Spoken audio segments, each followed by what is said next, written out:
Bismillahirrahmanirrahim. Assalamualaikum warahmatullahi wabarakatuh. Waalaikumsalam. Alhamdulillahirabbil alamin wa bihi nasta'inu ala umuri dunya waddin. Wassalatu wassalamu ala asrofil anbiya'i wal mursalin sayyidina Muhammadin wa ala alihi washabbihi ajmain, amma ba'du. Yang kami hormati Ibu Ketua KPPI Provinsi Banten, sekaligus Ibu DPRD Provinsi Banten, Ibu Encop Sofia, SAGMA.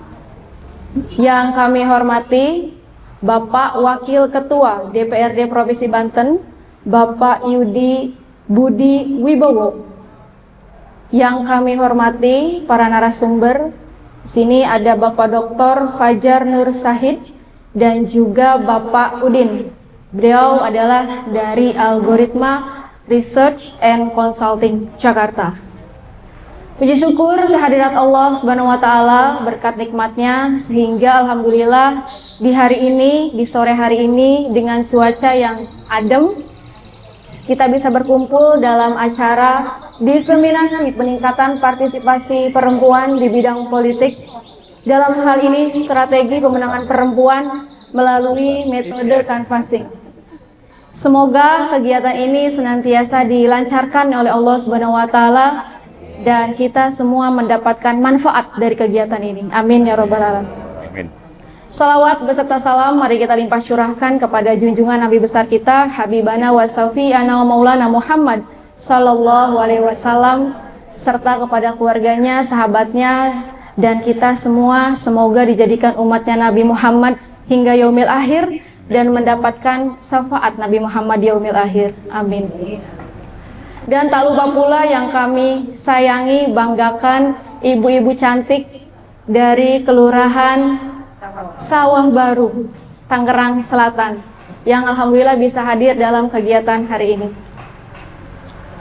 Ibu-ibu yang kami hormati, acara yang pertama yakni pembukaan. Mari kita buka acara diseminasi peningkatan partisipasi perempuan di bidang politik dengan membaca basmalah.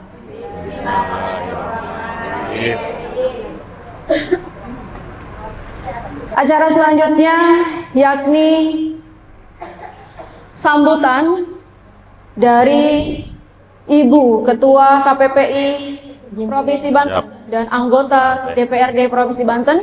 Kepada yang terhormat Ibu Encop SAGMA, kami persilakan.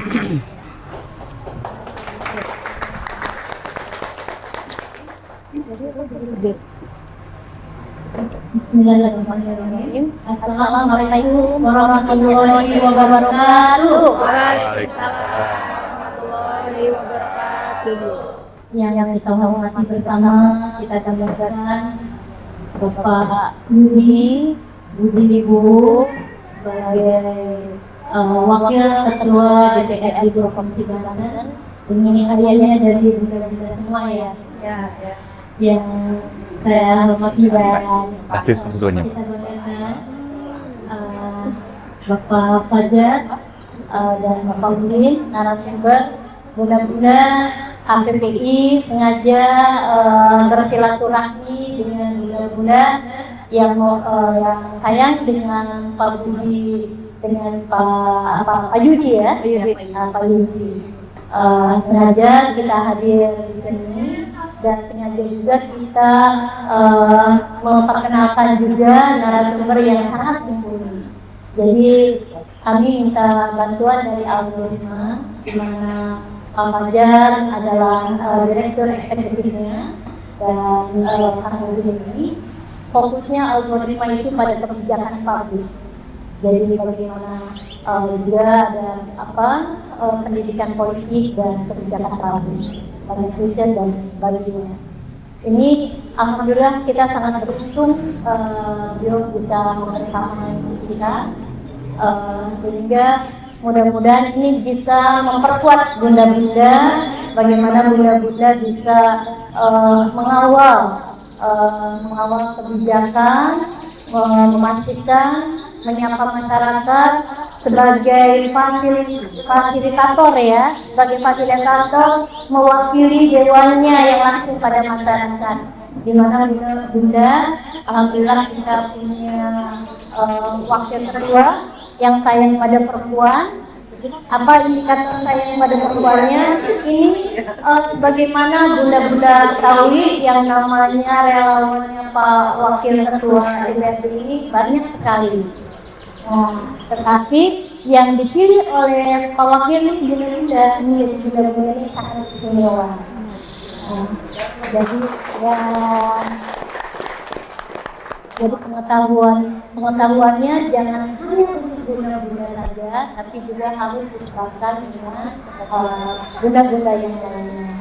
Nanti akan kita sama-sama belajar bagaimana itu melakukan branding untuk Pak Dewan, bagaimana itu canvassing, bagaimana itu macam-macam nanti akan diceritakan gimana caranya silaturahmi, bagaimana yang sebenarnya Pak Dewan ini sudah lakukan ya, dan bunda-bunda itu sudah lakukan, buktinya saja sudah berhasil membawa Pak Dewan terlatih untuk mewakili Provinsi Banten. Dan lebih penting lagi sebenarnya canvassing itu bukan sekedar kita datang ke masyarakat memberikan pesan untuk memenangkan apa yang calon kita, tapi kita juga memberikan pesan menjadikan bunda-bunda ini sebagai fasilitator masyarakat, bagaimana menyampaikan pesannya, visi misi Pak Yudi tersampaikan, siapa itu Pak Yudi tersampaikan ke masyarakat, sekaligus bunda-bunda juga membawa pesan dari masyarakat apa yang mungkin bisa disampaikan pada Pak Yudi. Kira-kira itu dari KPPI Provinsi Banten. Apa itu KPPI? KPPI itu singkatannya Kaukus Perempuan Politik Indonesia, tingkatnya Banten. Sehingga saya dari Kota Serang juga anak buahnya Pak Yudi, saya kebetulan saya satu fraksi di Gerindra. Beliau ini pimpinan kami walaupun di Kota Serang, karena ini skupnya provinsi, jadi kita juga bersilaturahmi sampai ke Tangerang Selatan. Anggota KPPI itu adalah perpaduan dari partai-partai, multi-partai, yang mana fokusnya memaksimalkan, membantu partainya masing-masing untuk menyediakan perempuan potensial. Apakah itu nanti sebagai calon legislatif yang kemudian harapannya bisa terlatih menjadi dewan, ataukah sebagai simpul-simpul jaringan perempuan hebat, gitu.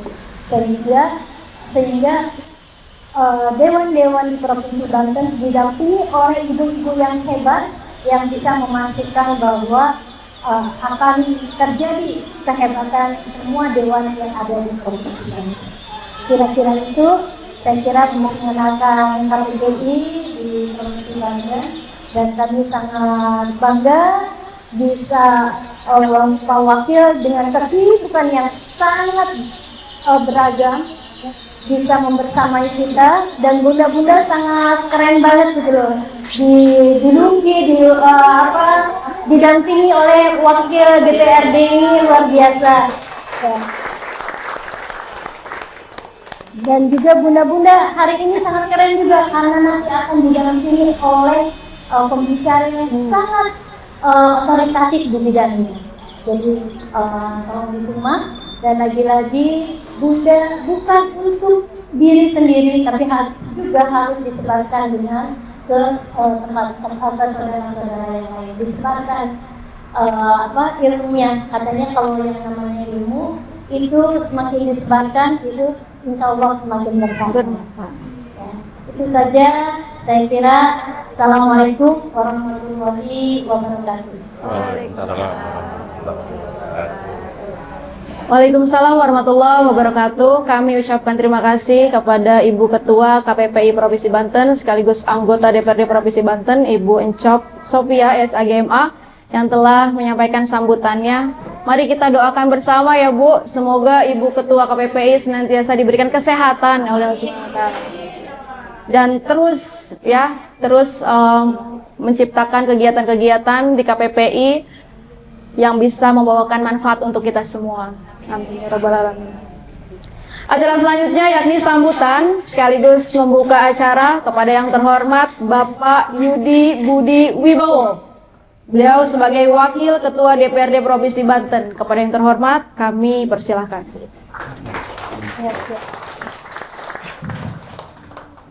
Baik.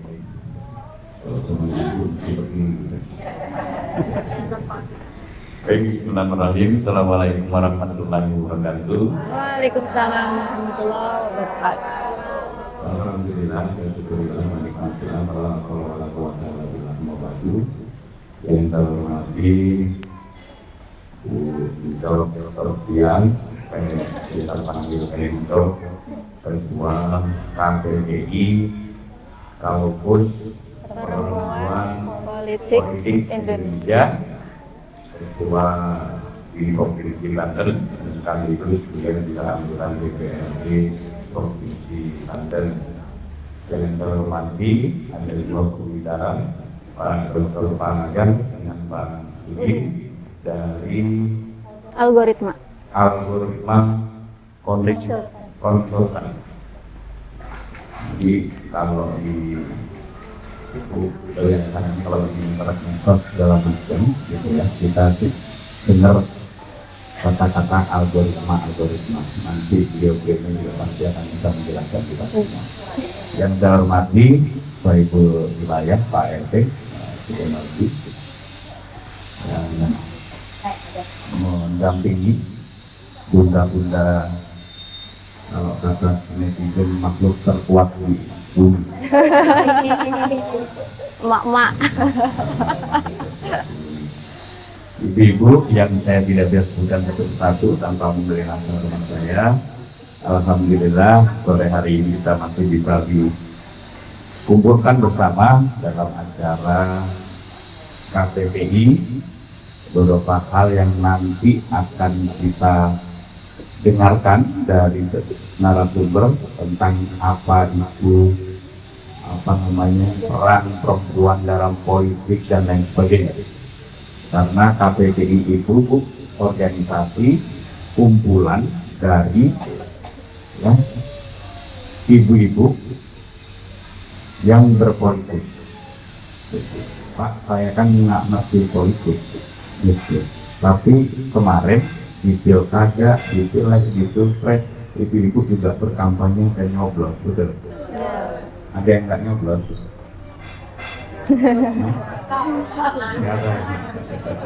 Nah, berarti kalau kita di pemilu ikut nyoblos, berarti kita adalah warga negara Indonesia yang menggunakan hak pilih politiknya, dan kita terlibat dalam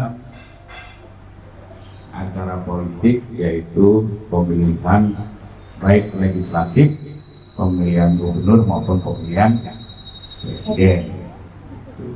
Nah, ibu-ibu perlu saya jelaskan, di Indonesia ini yang namanya perempuan yang itu mendapatkan porsi yang cukup besar di dalam politik, gitu.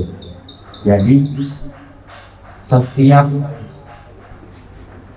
pengurus partai politik, baik di tingkatan DPC, di tingkatan kecamatan, kota, kabupaten, dan lain sebagainya, itu harus memenuhi syarat, ya, pengurusnya harus ada 30% itu perempuan. Jadi kalau ada 10 pengurus, berarti 3-nya harus perempuan. Kalau tidak ada itu, berarti partai tidak lolos menjadi peserta pemilu. Terus kalau kemudian dalam rangka pencalekan, ya, dalam rangka caleg-caleg dan lain sebagainya, sama, harus memenuhi kuota 30%. Kalau di situ ada 10 kursi yang diperebutkan, ada 10 caleg, 3 harus berjenis kelamin perempuan. Nomor urutnya juga diatur, Bapak Ibu. Nomor urutnya, ya, itu ketika ada 1, 2, dan 3, salah satunya harus perempuan, entah di nomor 1, entah di nomor 2, dan entah di nomor 3. Dan itulah tadi kenapa saya bilang bahwa perempuan ini adalah makhluk terhebat di bumi ini. Dan itu ada di konstitusi kita, ada di aturan kita, ada di undang-undang kita dalam rangka proses politik pencalonan legislatif. Verifikasi partainya itu harus 30%, terus verifikasi calegnya harus 30%. Itu. Dan ibu-ibu juga apa? Ibu juga salah satu yang berperan penting dalam rangka menyebarkan informasi, menyebarkan kebijakan dan lain sebagainya. Bapak Ibu, beberapa hari yang lalu kita dengar, kita lihat, ya, kita baca di medsos, di TikTok, di Instagram, di berita-berita TV dan lain sebagainya, ada satu kejadian di negara kita, gitu ya, yang melibatkan anak-anak muda di usia sekolah, gitu ya, usia sekolah dalam kerangka penyampaian pendapat. Penyampaian pendapatnya tidak salah, ya, karena itu dilindungi undang-undang. Demonstrasinya tidak salah, karena itu dilindungi undang-undang. Yang salah adalah ketika ada perbuatan-perbuatan anarkis yang kemudian muncul. Ya. Ibu-ibu biasa sering ke Tanah Abang berapa kali? Hah? Tahun kali. Tahun kali. Bukannya kemarin baru dari Tanah Abang. Ya, ya. Kalau kita lihat ke Tanah Abang, kalau kita mau ke Tanah Abang naik KRL, gitu ya, dari Jurang Mangu, ya, dari Jurang Mangu itu kalau kita berhenti di stasiun Palmerah, itu ada banyak bekas-bekas soal kebakaran. Ya, kalau kita ke Tanah Abang turun, gitu ya, turun kemudian naik angkot, misalnya lewat TV ada banyak bekas-bekas soal kebakaran di tempat-tempat umum, gitu ya, yang dilakukan oleh ketika ada penyampaian pendapat, demonstrasi. Terus bahkan ada kejadian, ada anak-anak kita SMA, kalau nggak salah SMK gitu, umuran segitu, warga Banten, warga Tiga Raksa, itu meninggal dunia. Nah, kita sebagai orang tua, terutama ibu-ibu yang banyak juga posisinya di rumah, sekarang saya lihat banyak menggendong anak dan lain sebagainya, anak-anak itu selalu mendengarkan ibunya. Kalau bapaknya kadang-kadang dilawan, ya, karena yang banyak ibunya di rumah, ibunya yang didengarkan. Nah, ibu-ibu ini jadi salah satu pelorong, salah satu media untuk menyampaikan informasi yang benar dan menyampaikan kepada anak-anak kita supaya tidak ikut-ikutan, ya, bukan tidak ikutan dalam penyampaian pendapat atau demonstrasi, tapi tidak ikut-ikutan melakukan hal-hal yang kemudian melanggar undang-undang dan anarkis segala macam. Peran ibu-ibu sangat penting, ya, peran ibu-ibu sangat penting. Ini tidak hanya kemudian batas apa kok sebenarnya itu perannya, ya. Menurut saya ini peran politik, loh. Ini sebenarnya peran politik bagi perempuan, ya, peran politik bagi ibu untuk menyadarkan anak-anak kita, untuk memberikan pemahaman kepada anak-anak kita, ya, tentang kebijakan-kebijakan atau tentang apapun, ya, tentang apapun. Karena saya yakin anak-anak kita itu lurusnya dari ibu, bukan bapak-bapak. Ya. Nah, hari ini Bapak Ibu akan mendapatkan penyampaian dari narasumber, ya, akan memberikan pemahaman kepada kita tentang diseminasi peningkatan partisipasi perempuan di bidang politik. Bu, kalau kita nggak aware itu bahasa barunya banyak. Kalau kita tidak peduli, Enggak. iya, tidak peduli terhadap politik dan lain sebagainya, jangan salah kemudian ketika ada orang-orang yang tidak punya kompetensi, tidak punya kapabilitas untuk menjadi anggota dewan. Kalau kita tidak punya kepedulian terhadap politik. Saya sering kalau ketemu sama ibu sama masyarakat, ya, kalau ada anggota dewan yang jatahnya cuma 5 tahun sekali, ya, pesan saya kemudian nanti kalau ada lagi jangan dicoblos. Iya. Jadi anggota dewan tugasnya selain mengantor di DPRD begitu ya, baik DPRD kota maupun DPRD provinsi, kemudian bersilaturahmi dengan masyarakat. Banyak judulnya, mau reses kek, mau apa kek dan lain sebagainya. Jadi kalau ada dewan yang datangnya cuma 5 tahun sekali, terus ngasih duit gocap, duitnya terima bukan? Itu makanya ada dilemanya. Tapi kita nggak menyarankan. Yang kita sarankan adalah kalau ada anggota dewan yang seperti itu, ya, tidak usah didukung lagi, tidak usah dicoblos lagi. Cari anggota dewan yang sering turun ke masyarakat, yang mau perjuangkan masyarakat. Itu pentingnya kita, Bu. Pentingnya ibu, ya.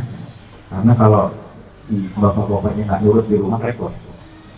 Ya, kalau nggak dikasih pusing nanti bapaknya, Bu. Anaknya juga repot. Kalau nggak dikasih uang jajan pusing juga. Jadi ibu-ibu jadi peran penting, sangat penting peran-peran ibu-ibu untuk perpolitikan di Indonesia. Tadi menyadarkan anak-anaknya supaya tidak ikut terlibat dalam kegiatan-kegiatan yang tidak positif atau anarkis dan lain sebagainya. Bahkan kemarin kegiatannya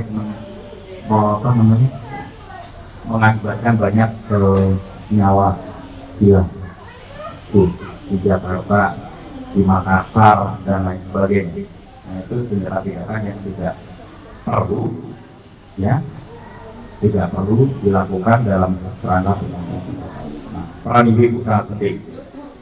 Ibu kalau live TikTok, live Instagram, live medsos dan lain sebagainya, sambil kemudian meyakinkan kepada masyarakat, kepada khalayak, kepada follower dan lain sebagainya, bahwa kita harus sama-sama mendukung negara ini supaya lebih maju lagi.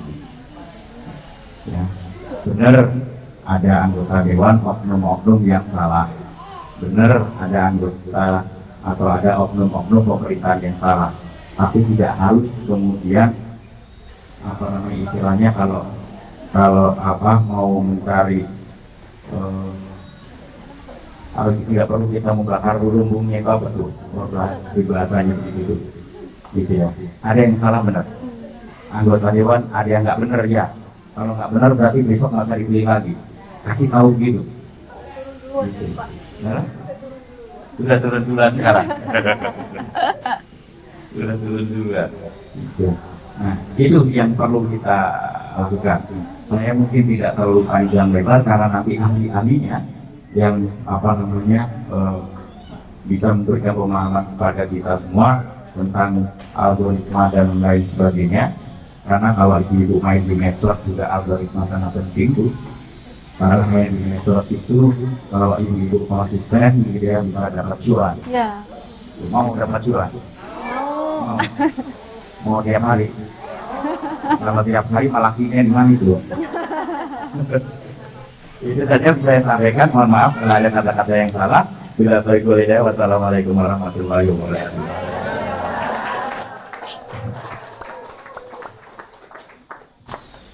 Berkenan Bapak untuk sekaligus membuka acara. Oh, iya. Baik, belum saya buka. Baik, dengan mengucapkan bismillahirrahmanirrahim, acara hari ini kita buka bersama-sama dengan mengucapkan selamat Bismillahirrahmanirrahim.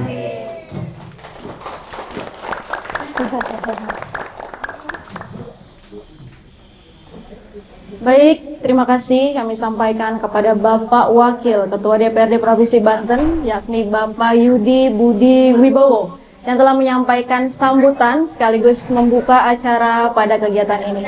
Mari kita doakan Bu, semoga Bapak Yudi Budi Wibowo ini senantiasa diberikan kesehatan oleh Allah Subhanahu wa Ta'ala, dilancarkan segala urusannya, khususnya dalam hal ini menjadi Wakil Ketua DPRD Provinsi Banten, agar nantinya bisa mengawal kebijakan-kebijakan untuk mewakili daripada aspirasi masyarakat, khususnya perempuan. Amin, amin, ya rabbal alamin. Baik, acara selanjutnya yakni materi, ibu-ibu, materi tentang strategi penjangkauan pemilih melalui canvassing. Tadi pertama sambutan dari Ibu Ketua KPPI disampaikan pentingnya kegiatan hari ini ya. Kegiatan hari ini yakni diseminasi peningkatan partisipasi perempuan di bidang politik. Semoga nanti KPPI dapat mengadakan lagi kegiatan-kegiatan yang bisa bermanfaat untuk kita semua, ya Ibu Ketua ya. Lalu juga dari Bapak Wakil Ketua DPRD Provinsi Banten tadi sudah sangat banyak menyampaikan informasi-informasi, dan ibu-ibu tadi harus aware Bu ya, harus aware terhadap politik. Dan tadi alhamdulillah Bapak semuanya pada nyoblos gitu. Ya, ya. Gak ada yang golput Bu ya. Oke, terima kasih ibu-ibu. Baik, selanjutnya sudah siap ya Bu ya untuk menerima materi kita Bu ya. Materi tentang strategi penjangkauan pemilih melalui metode canvassing. Apa itu metode canvassing gitu kan? Bagaimana sih metodenya gitu, dan lain-lain nanti akan disampaikan oleh narasumber yang kompeten di bidangnya. Yang pertama yakni kepada yang terhormat Bapak Dr. Pak Fajar Nur Sahid. Kami persilahkan.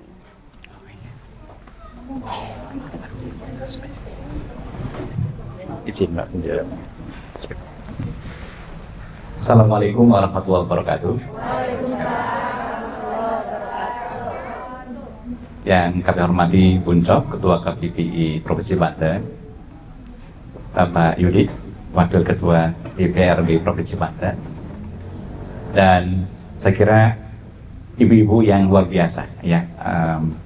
Ini saya baru ketemu lagi Bu, salah lama sekali nggak ketemu dengan ibu-ibu yang ngumpul gitu dengan sangat semangatnya ngomongin politik gitu ya kan. Kirain cuma kita doang yang ngomong politik gitu ya, ternyata ibu-ibu juga gitu. Baik, bagus sekalian. Tadi Pak Wakil Ketua DPRD sudah memberikan pengaruh yang sangat bagus sekali soal bagaimana misalnya anggota DPRD kalau datangnya cuma 5 tahun sekali Pak, jangan dipilih lagi gitu kan. Ya. Sebetulnya materinya itu canvassing tuh.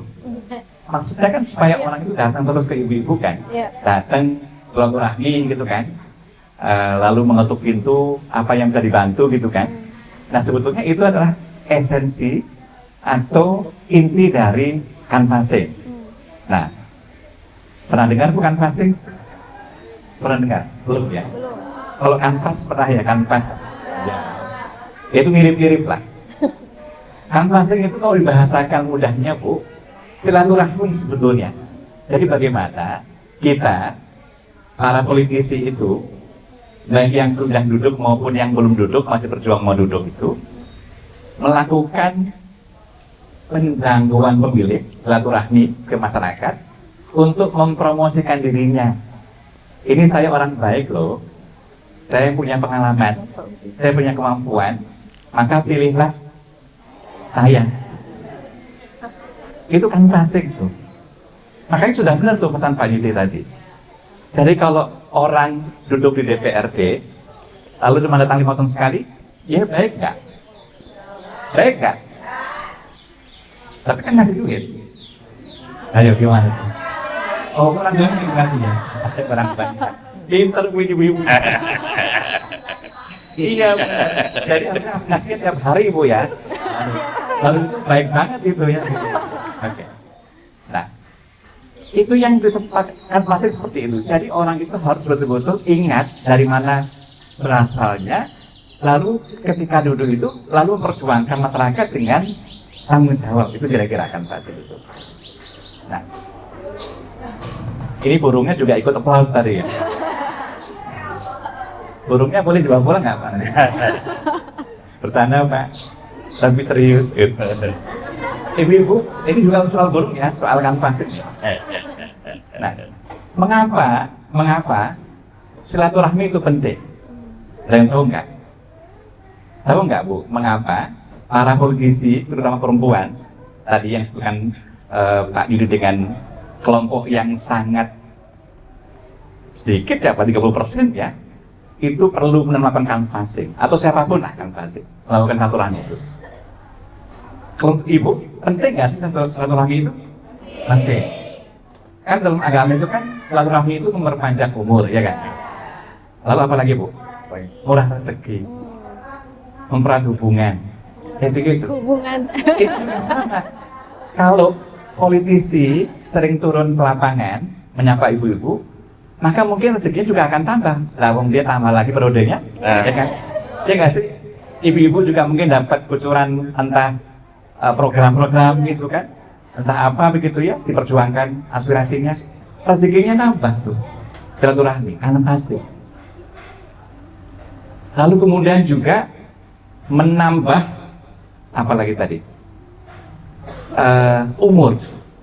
Dengan ngumpul canvassing itu selalu ada saja hal-hal baru yang orang bisa belajar. Nah, bagi para politisi, Pak Yudi, Buncop, dan semuanya yang aktif di politik itu, ngumpul dengan komunitas itu seharusnya adalah aktivitas yang paling ditunggu-tunggu tuh. Karena kita ini kembali kepada orang, masyarakat yang memang betul-betul membentuk kita. Kan begitu ya Pak ya, harusnya.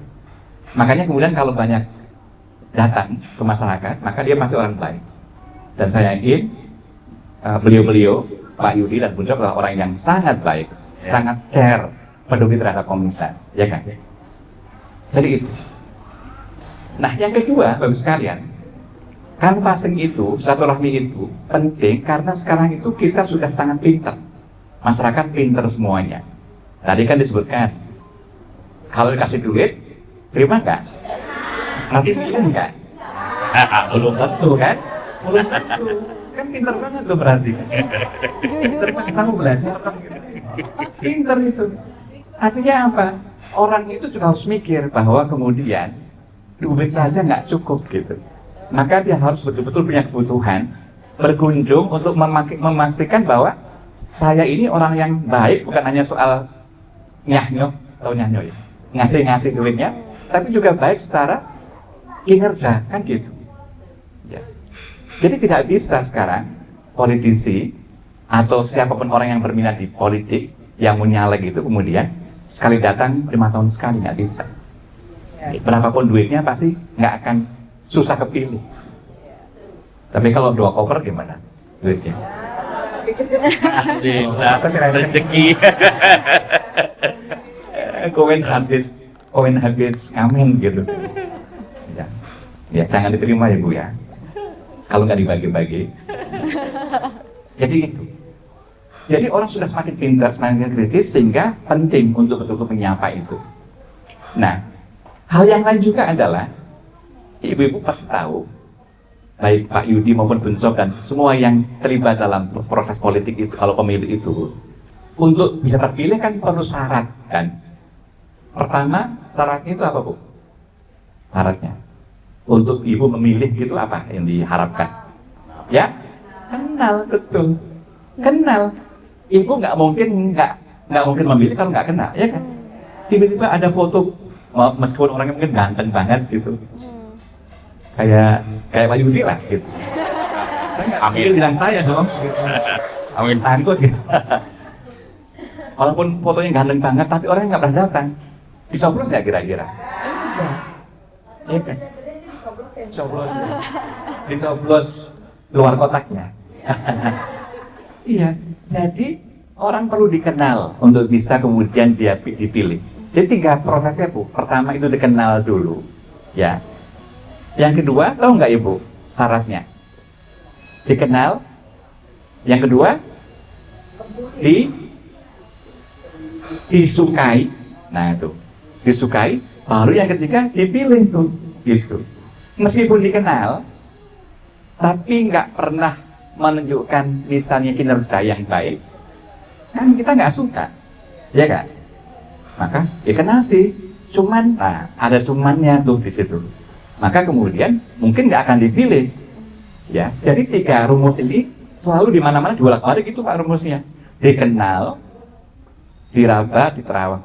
Ya, bukan ya. Itu mah uang lagi terus kalau sama ibu ya. Pertama dikenal, ya. Yang kedua disukai, baru dipilih. Nah, tugas ibu-ibu sebagai relawan dari politisi, misalnya Pak Yudi, adalah memastikan bahwa kandidat yang kita dukung itu makin dikenal di publik, ya kan Bu? Makin disayang, makin disukai, sehingga harapannya bisa makin banyak pemilihnya itu. Ya. Tapi kalau calegnya kayak Pak Yudi, kayaknya banyak disayang, makin ya kan? Ya nggak Bu? Iya. Ya, dikenal, makin disayang, disukai dan dipilih. Itu rumusnya Bu di mana-mana. Sehingga untuk sampai ketiga itu lagi-lagi harus silaturahmi, harus datang berkunjung, menyapa. Ya, ibu-ibu pernah nggak didatangi orang rumahnya gitu, oleh orang yang mungkin nggak terduga gitu? Nggak pernah. Misalnya, Bu, maaf, Bu, punya idola nggak Bu? Idola siapa gitu, artis atau apa gitu? Ya, Ibu. Ibu. Oh, saya nanti idolanya sebenarnya suaminya sendiri ya. Ada nggak Bu penyanyi dangdut atau siapa gitu? Saya Jamil, ya oke. Nah, itu top banget saya Jamil di sini. Misalnya tiba-tiba saya Jamil datang, Assalamualaikum Bu, ikut ke toilet. Kaget nggak Ibu? Senang nggak? Senang nggak? Senang dikunjungi seseorang yang nggak terbayang. Bayangkan kalau ada tokoh politik yang datang ke ibu-ibu semua, ke masyarakat, menyapa langsung dan kemudian dia berinteraksi dengan sangat intens, sangat akrabnya. Ibu-ibu luluh nggak hatinya? Lunger nggak? Pasti kelepek-kelepek tuh. Ya kan? Orang Dewi Persik aja kelepek-kelepek. Ya kan? Gitu. Pasti akan lumer gitu. Kenapa? Karena disentuh, didatangi, disapa langsung. Nah, rumus ini yang kemudian saya kira menjadi pegangan kita semuanya, bahwa untuk bisa kepilih itu perlu ada syarat-syarat tadi itu. Datang dong, menyapa dong. Dan itu adalah bagian-bagian yang sangat kuat, Bu. Sangat kuat. Dalam teknik canvassing, nah ini canvassing nih, itu ada teknik yang namanya hot. Tahu hot? Apa Bu? Panas. Pinter banget nih. Tuvelnya banyak ini punya. Bahasa Inggrisnya hot canvassing. Jadi canvassing atau silaturahmi yang sifatnya panas. Jangan bayangin hot yang lain ya Bu ya.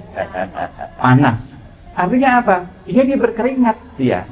Turun ke masyarakat berkeringat. Dia harus kena matahari, ya kan? Pakai baju yang mungkin lusuh untuk bisa kemudian berinteraksi dengan para pemilihnya. Itu hot canvassing. Dan itu efeknya sangat besar sekali, ya kan? Cerita tentang tokoh-tokoh politik kita yang sudah pada jadi, misalnya yang terdekat ya, misalkan Pak Prabowo, Pak Jokowi misalnya, itu kan dikenal dengan itu, ya. Ketika banjir kan Pak Prabowo datang ya Pak kemarin. Ya. Ketika kemarin ada yang meninggal juga datang, itu kan canvassing itu. Jangan dikira itu bukan canvassing. Menyapa langsung, itu bagi keluarga yang didatangi, wah itu nggak akan pernah lupa Bu. Yang mungkin dia sedih banget gitu karena mungkin anaknya meninggal, dia mungkin akan terhibur banget gitu, ya nggak? Coba ibu-ibu dilakukan seperti itu, wah pasti akan diloyal kan? Loyal nggak kira-kira? Loyal. Gitu. Hot canvassing, datang, ditanya, disapa, apalagi syukur-syukur bawa aspirasi, ya kan? Bawa apa Bu? Dia bawa aspirasi ya. Itu pasti akan luar biasa gitu. Itu yang hot canvassing. Nah, ada lagi canvassing yang sifatnya, nah ini bahasa Inggrisnya cold canvassing. Cold tahu cold? Dingin. Ya canvassing tapi dingin karena nggak datang langsung. Hanya diwakili oleh atribut-atribut yang mungkin dikenal, baliho, stiker, ya. Terus apalagi Bu? Gelas. Oh ada gelas. Ah, Jelas ya Bang. semuanya pokoknya alat peraga yang ibu-ibu simpan, yang 2 lemari itu, yang disimpan itu, di koleksi itu adalah kaos, itu adalah cold canvassing. Orangnya datang, tanda kutip, tapi nggak ada wujudnya. Yang datang gambarnya doang. Baik nggak? Ya mungkin baik, karena mungkin kalau harus hot canvassing nggak cukup waktu kan? Gitu. Nggak mungkin lah Pak Yudi dari rumah semua seluruh Tangsel didatangi misalnya sudah habis 6 tahun nggak selesai Pak gitu. Ya kan? Nggak selesai. Makanya memang harus ada kombinasi. Hotnya, keringatnya juga ada, tapi juga ada proses-proses yang sifatnya perwakilan. Mungkin nggak harus beliau langsung, mungkin tim suksesnya juga, ya kan? Menjadi bagian dari kepanjangan tangan Pak Yudi dan Puncok, gitu kan? Itu namanya canvassing dingin, ya. Dua-duanya mungkin akan berguna kalau dikombinasikan. Nah, ibu-ibu harus berpikir bahwa itu adalah cara-cara untuk sampai kepada masyarakat. Nggak ada yang lain lagi, kita harus begitu, gitu. Ya. Pertanyaannya adalah kepada siapa kita harus datang? Nah ini, ibu-ibu, masyarakat pemilih kita, itu kalau dibelah-belah, itu ada 3 kelompok. Ya, kelompok. Pertama adalah kelompok yang sangat loyal pendukung kita. Nggak ada apa-apain, pasti dukung. Misalnya, nyuwun sewu Pak, istri. Pasti istri Pak Yudi nyoblos Pak Yudi lah. Atau sebaliknya? Balik. Bahaya. Atau sebaliknya. Pasti akan mendukung karena apa? Karena memang Bahaya. memang begitu, ya kan? Tanpa harus kampanye, ya pasti akan mendukung Pak Yudi, gitu kan? Nggak mungkin tiba-tiba istri Pak Yudi tiba-tiba nyoblos atau memilih yang lain gitu, bahaya, ya kan? Itu. Nah iya, memilih Bu maksudnya, di TPS. Itu namanya pemilih loyal. Ibu-ibu juga sama. Ini nggak harus didatangi Pak Yudi misalnya, itu juga akan nyoblos Pak Yudi kan? Iya. Nggak dikasih duit juga iya kan? Iya kan? Iyalah. Iyanya agak lirik. Iya. Itu adalah kelompok pertama Bu, kelompok pendukung yang sangat loyal sekali. Karena apa? Memang sudah mengerti Pak Yudi, mengerti Puncok, mengerti siapa yang mau didukung, sehingga apapun pokoknya ya udah beliau aja, titik. Nggak bisa dialihkan lagi tuh, ya kan? Yang kedua ada kelompok lagi tuh, yang namanya kelompok yang masih menggantung, masih kalau bahasanya swing, mengayun, yang dia mungkin punya pilihan tapi nunggu dulu, ragu-ragu, ini siapa yang saya pilih ya? Siapa ya gitu? Nunggu siapa yang ngasih paling banyak. Termasuk itu pertimbangannya. Dapat banyak dong. Nunggu hari H, serangan fajar, saya itu nggak ngapa-ngapain tuh, Pak. Gitu, ditunggu terus, gitu kan? Itu namanya swing voter, pendukung atau mungkin potensi pendukung yang masih nunggu untuk disentuh, dibujuk-bujuk. Mungkin dia bisa mendukung kita kalau kita kasih perhatian lebih, diajak, disentuh, didatangi macam-macam itu. Yang kedua ini masih mungkin bisa kita ajak menjadi bagian dari gerbong kita, ya kan? Yang dua tuh. Yang ketiga ini ada kelompok yang namanya loyalis, tetapi loyalis lawan dari sebaliknya kita, pendukung dari kandidat lain, yang mungkin sama dengan ibu-ibu suruh beralih juga nggak mau, gitu. Ya. Dalam proses canvassing, ibu-ibu harus ngerti, saya mau datang kemana, gitu. Mendatanginya kemana? Apakah kelompok yang pertama, kelompok kedua, atau yang ketiga? Kira-kira kelompok yang mana? Kelompok yang mana? Dua. Kenapa kedua, Pak RT? Belum dalam pilihan. Karena masih mungkin digoyang, masih mungkin dibujuk-bujuk, ya kan? Dengan sedikit penjelasan visi misi Pak Yudi, Pak Puncok, oh iya ya, keren ya, dia deh saya ikut. Gitu. Kalau kelompok 3, kira-kira gimana? Perlu didekati nggak? Kelompok ketiga, perlu nggak? Pengalaman ibu-ibu ketika kemarin bantu Pak Yudi? Enggak. Kenapa enggak, Bu? Percuma. Iya. Percuma belum tentu. Energinya besar, rumahnya jauh, datangi ibu-ibu nggak dikasih minum tuh, ya kan? Nggak suruh masuk tuh, dicuekin kasih pantat tuh, ya kan? Gitu-gitu. Jadi kita harus cerdas memilih kira-kira spot-spot mana yang kita bisa datangi, yang kira-kira bisa menambah efek elektoral namanya, yang bisa menambah dukungan kepada kandidat yang kita dukung itu. Kalau yang pertama kan tadi sudah ya, pasti itu pilih, dijaga saja gitu, jangan sampai ada yang lepas kan. Yang kedua, ini yang harus dibujuk-bujuk, dirayu-rayu, dipastikan. Mereka lah target yang harus ibu sasar untuk memastikan dukungan pada kandidat yang ibu dukung itu semakin besar lagi. Yang ketiga, ya biarkan saja, toh ya mereka, ya memang gimana, udah punya orang lain, sudah ada pagernya gitu kan, udah ada forbidden-nya, ya sudah. Gitu. Kalau di apa-apain nanti akan besar ongkosnya tapi nggak ngefek gitu. Kecuali kalau ibu-ibu mau coba-coba, mau suka tantangan gitu kan, nanti di sana dikeroyok gitu kan, misalnya digebuki rame-rame, misalnya diintimidasi gitu. Jadi itu juga harus dipikirkan. Silaturahmi itu kemudian harus juga menimbang aspek-aspek yang paling rasional dari masyarakat. Siapa mereka? Ya pemilih nomor 2 itu. Dan biasanya, ibu-ibu, pemilih yang kedua ini sangat besar. Nah, survei-survei biasanya bilang begini, ketika mau pemilu kurang 3 bulan, itu yang mengkonfirmasi itu mungkin baru 60%. Masih ada 40% orang yang belum memutuskan. Mereka ngapain? Nunggu siapa kandidat yang kira-kira pantas gitu. Biasanya mereka adalah orang-orang yang cukup punya rasionalitas. Tadi di awal kan pemilih udah kritis, ya kan? Mereka juga nggak mau lagi misalnya ketipu oleh calonnya kemarin-kemarin. Maka milih siapa yang paling cocok gitu kan.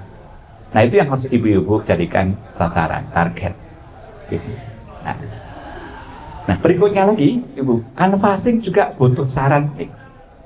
Ya, syaratnya adalah ibu-ibu nanti kalau menjadi bagian dari relawan tim sukses, pertama harus betul-betul punya kemampuan ngajak luas, punya kemampuan komunikasi gitu, yang bisa membuat orang lain itu menjadi suka, ya kan? Kayaknya semuanya udah syarat nih. Kayaknya keren-keren semua ini Pak, ya kan? Ya, harus punya kemampuan komunikasi yang baik, mengkomunikasikan apa yang menjadi visi misi kandidatnya, gitu kan? Jangan sampai ibu misalnya mewakili Pak Yudi, emang apa kelebihan Pak Yudi? Apa ya? Nggak boleh begitu. Nggak boleh begitu. Ibu harus sampaikan bahwa kelebihannya ini, dan seterusnya. Sehingga publik paham dan bisa mendukung, oh ya, kalau gitu masuk akal untuk didukung gitu kan. Ya, kemampuan meyakinkan, melobi, membujuk-bujuk, merayu, ya kan? Itu khas lah. Kan kita punya kemampuan untuk melakukan pendekatan-pendekatan seperti itu. Yang kedua, ibu-ibu, kita ini kalau belajar komunikasi ada beberapa bahasa-bahasa yang itu sebenarnya sangat menggambarkan gambaran suasana yang nggak bisa disampaikan secara verbal, secara lisan, tapi itu terrefleksikan kalau kita melakukan itu. Namanya bahasa gestur, bahasa tubuh. Senyum itu adalah bahasa gestur. Ya. Ibu-ibu ketemu orang senyum, kira-kira orang yang tadinya mau marah jadi marah lagi nggak? Enggak. Balas senyum, ya kan? Karena senyum itu adalah ekspresi dari sebuah komunikasi yang mungkin nggak dikatakan, tapi punya aura yang betul-betul positif gitu. Ya. Berbeda kalau ibu-ibu misalnya kemudian cuek, misalnya apa lagi? Bahasanya bukan jutek gitu ya. Tahu jutek, Bu? Jutek. Ini ya pasti nggak akan merugikan kandidat yang kita dukung gitu. Jadi tadi mengerti komunikasi yang baik, soal bahasa-bahasa itu yang baik, yang senyuman sebenarnya akan sangat luar biasa. Yang ketiga adalah ibu-ibu harus punya kelapangan dada untuk memastikan bahwa mungkin saja di lapangan itu orang-orang tidak selalu memberikan respon yang sesuai dengan harapan kita, ya kan? Ada yang pernah punya pengalaman misalnya ditolak sama orang? Pernah, Bu? Pernah, banyak ya kan? Terus Ibu gimana? Baper gitu? Ya enggak lah ya. Ya mungkin gondok sedikit, gondoknya ditahan saja di batin. Ya. Kalau Ibu bisa melakukan itu artinya kita matang. Matang karena sudah mungkin berumur, matang karena mungkin sudah berpengalaman dan sebagainya. Gitu. Itu adalah syarat-syarat yang diminta dari relawan-relawan yang harus melakukan kanvasing itu. Nah, berikutnya lagi adalah kemampuan ibu-ibu untuk melakukan adaptasi aspirasi yang mungkin disampaikan. Jadi canvassing itu ibu-ibu sebaiknya bukan kita banyak bicara, tapi kita banyak mendengarkan juga dari masyarakat, gitu. Sehingga ibu-ibu harus punya kemampuan mendengarkan lebih apa yang menjadi mau dari konstituen. Nah, itu harus dicatat, dikompilasi, sehingga nanti akan menjadi bahan yang sangat berharga kepada para kandidat. Pak, ternyata masyarakat itu maunya ini loh, Pak, gitu. Sehingga nyambung tuh. Nanti nyambung ketika menjadi alat peraga harus bagaimana gitu kan. Nyambung ketika nanti mau membuat slogan kampanye gitu. Nyambung ketika nanti bikin program gitu kan. Nyambung semuanya. Karena berasal dari bahan yang didapatkan dengan cara-cara yang masyarakat yang langsung tadi itu. Jangan dibayang-bayangkan, Bu. Nah, ini bahaya. Kadang-kadang kita membayangkan, ya itu kan masyarakat kan lagi kayaknya begini deh. Nggak bisa kayaknya itu.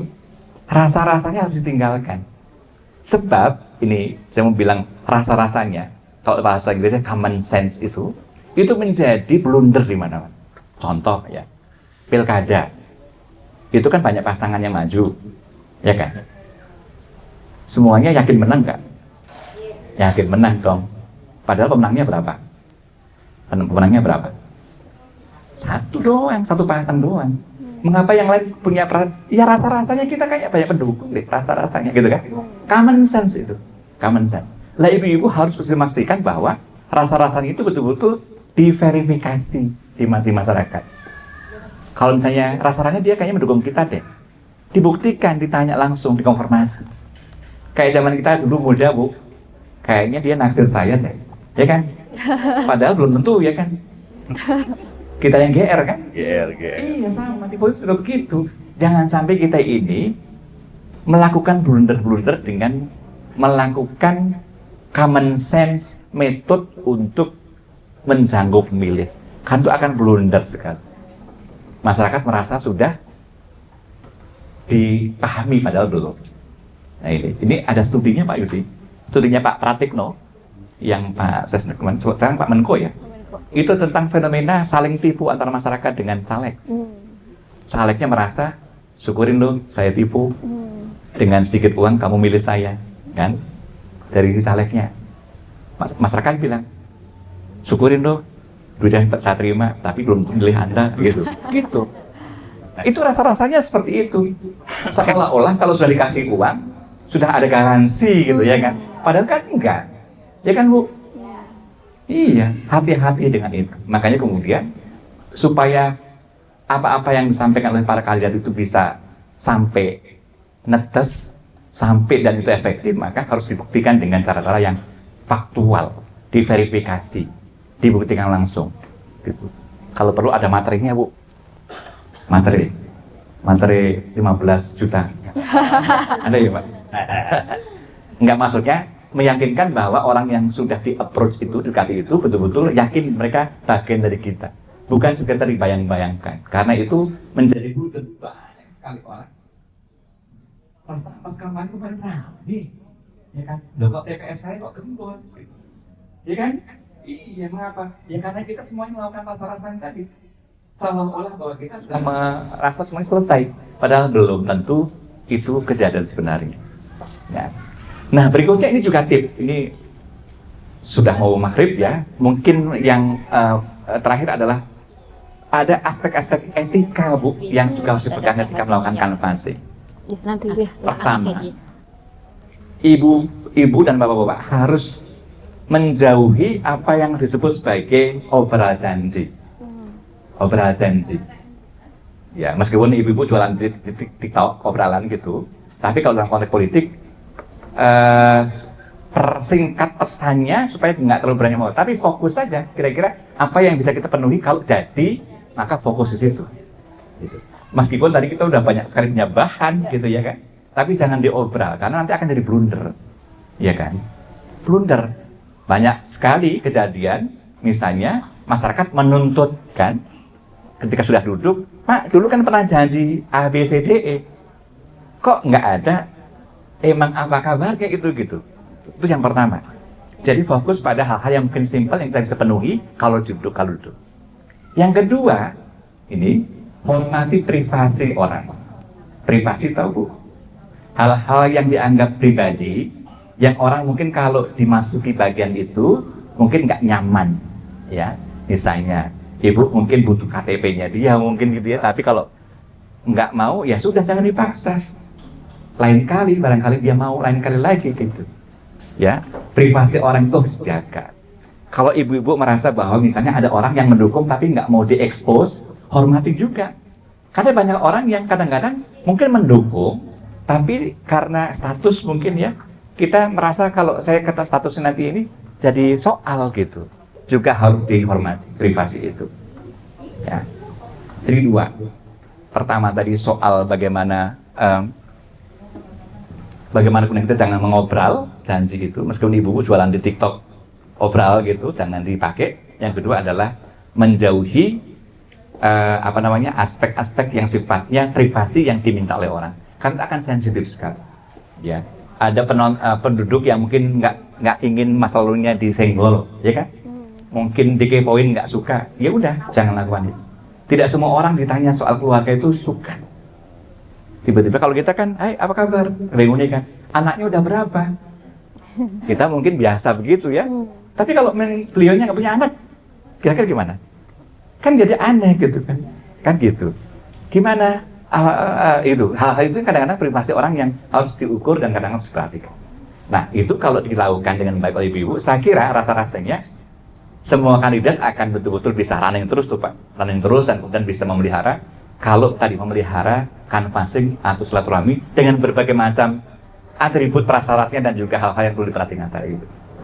Saya kira begitu sementara ya. Kali kita ketemu lagi mudah-mudahan panjang umur. Saya suka sekali ke sini. Nanti mungkin Pak Udin masih ada waktu sedikit atau apa? Ya, oke. Nanti Pak Udin akan menyinggung soal media sosial sedikit. Canvassing mengenai media sosial seperti apa. Jadi saya cukup. Assalamualaikum warahmatullahi wabarakatuh.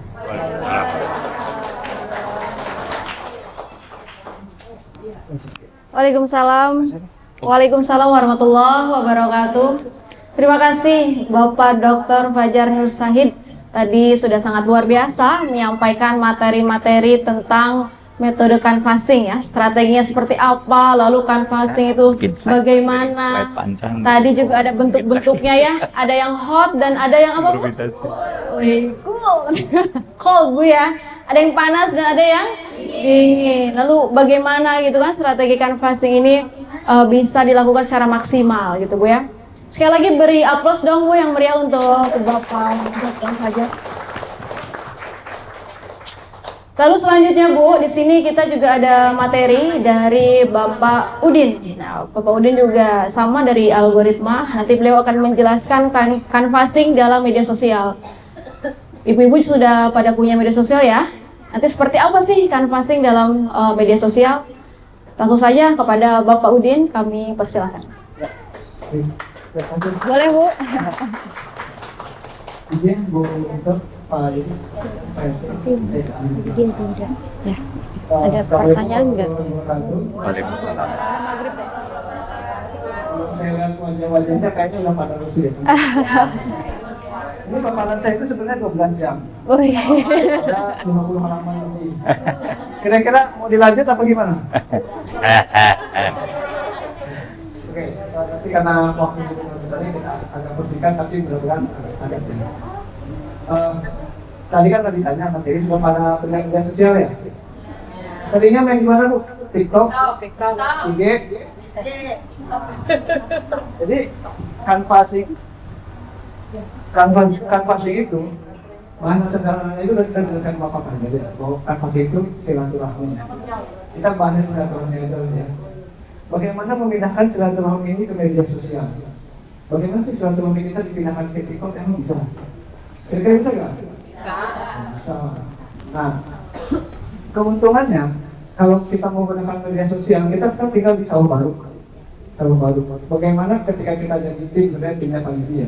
Kita mau ngabarin di Pamulang, kan kalau dapetnya kan salah mau ke Pamulang, mau ngabarin bahwa kita punya ini calon Panji, bagus orangnya.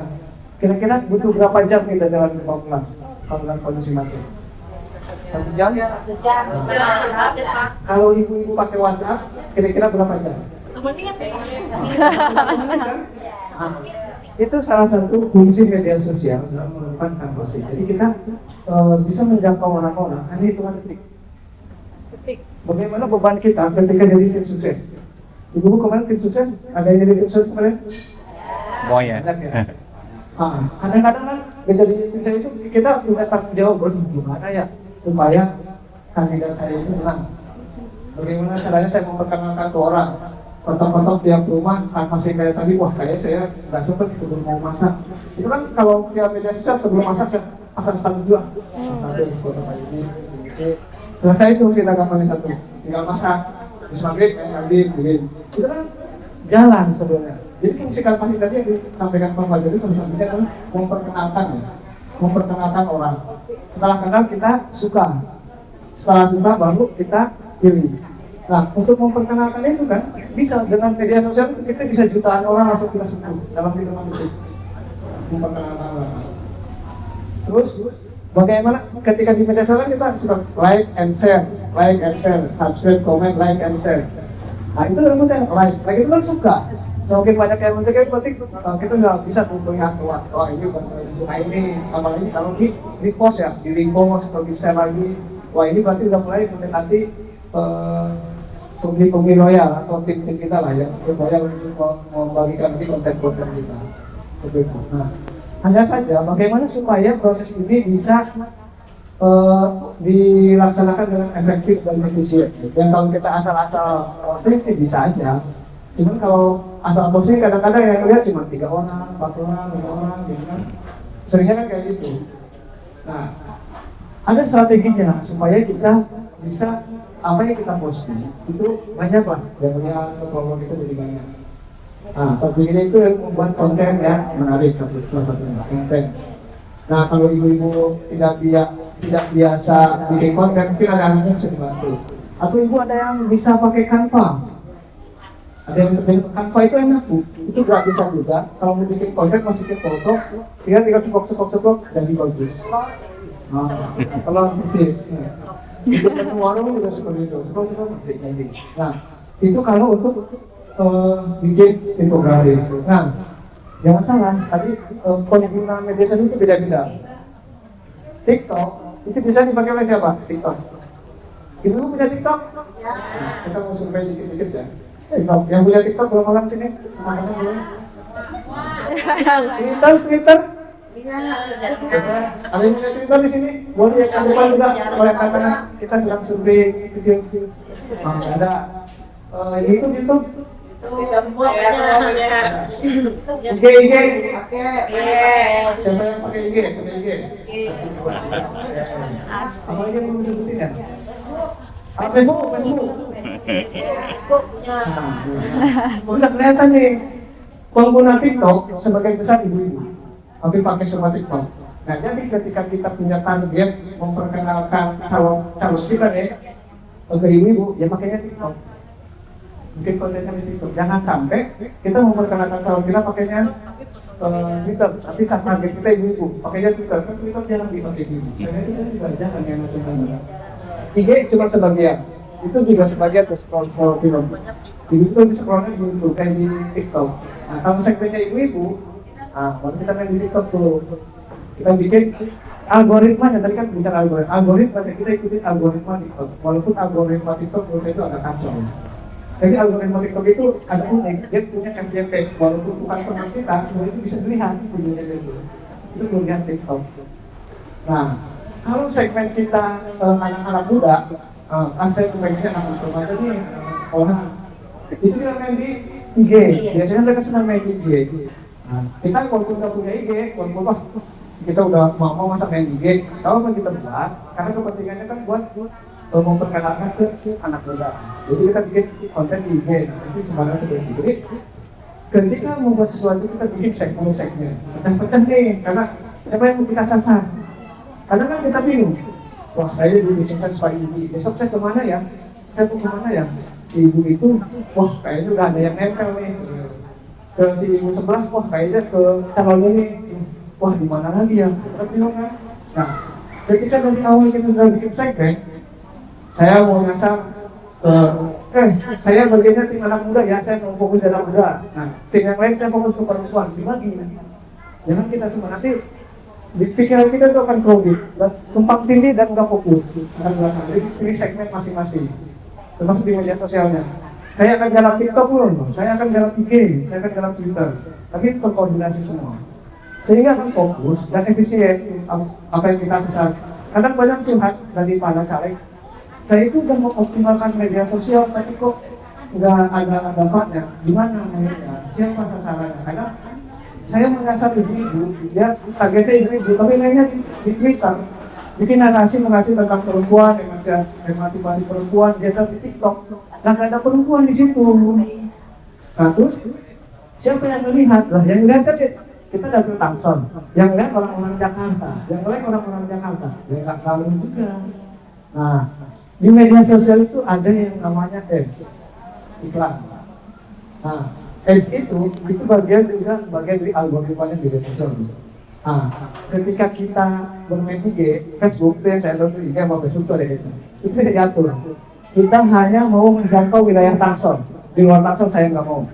Kita pasang, saya pengen menjangkau 300.000 orang di Tangsel, perempuan usia 17 sampai 25 atau 17 sampai 30. Itu ads bisa dan murah untuk mempromosikan mau jualan kita, mungkin mau bisnis, mau bantu caleg dan lain-lain, itu bisa di ads.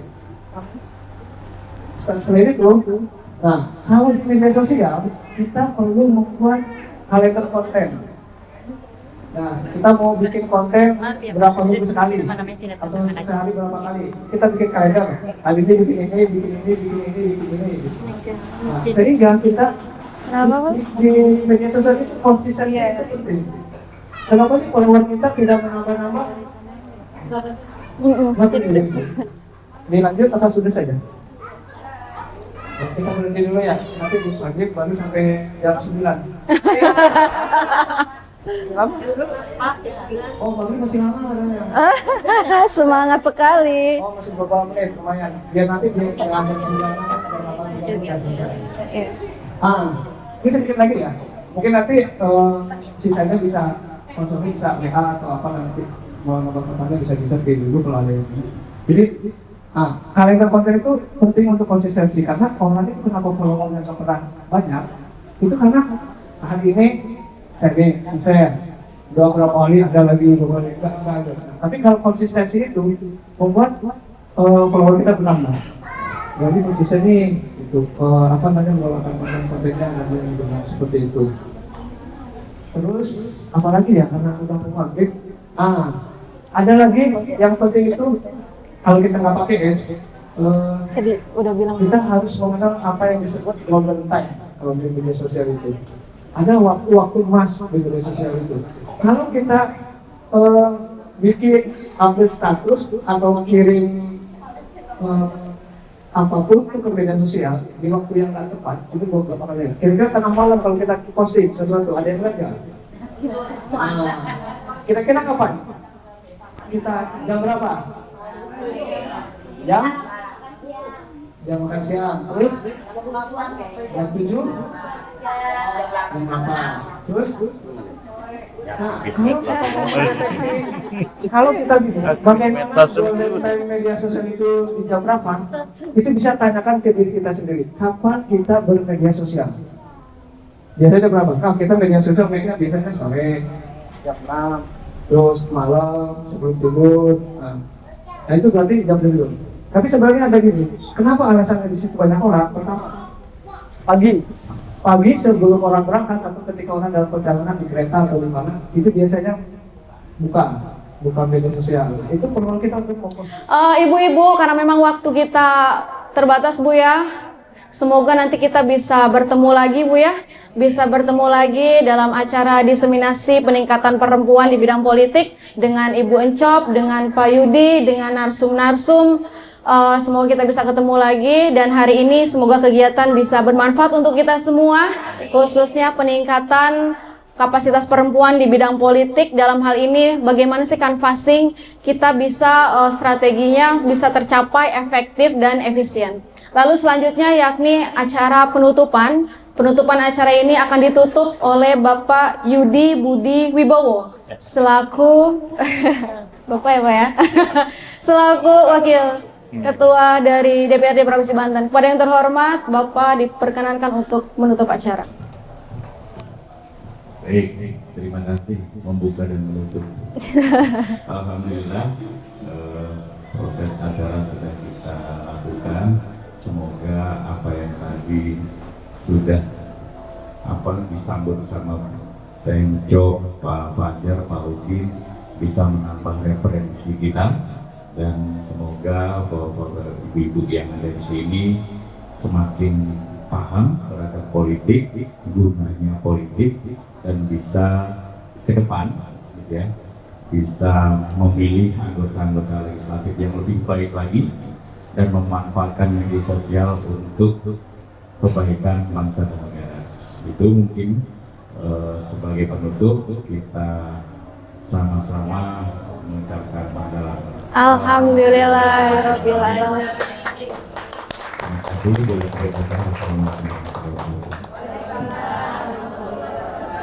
Terima kasih kami ucapkan kepada Bapak Wakil Ketua DPRD Provinsi Banten, Bapak Yudi Budi Wibowo yang telah membuka sekaligus menutup rangkaian kegiatan diseminasi peningkatan partisipasi perempuan di bidang politik. Kami tutup acara ini dengan membaca hamdalah. Alhamdulillahirabbil alamin. Senang bertemu ibu-ibu semua di Tangsel. Terima kasih Bapak Ibu telah hadir juga di kegiatan ini. Dan jangan lupa ibu-ibu untuk follow ya.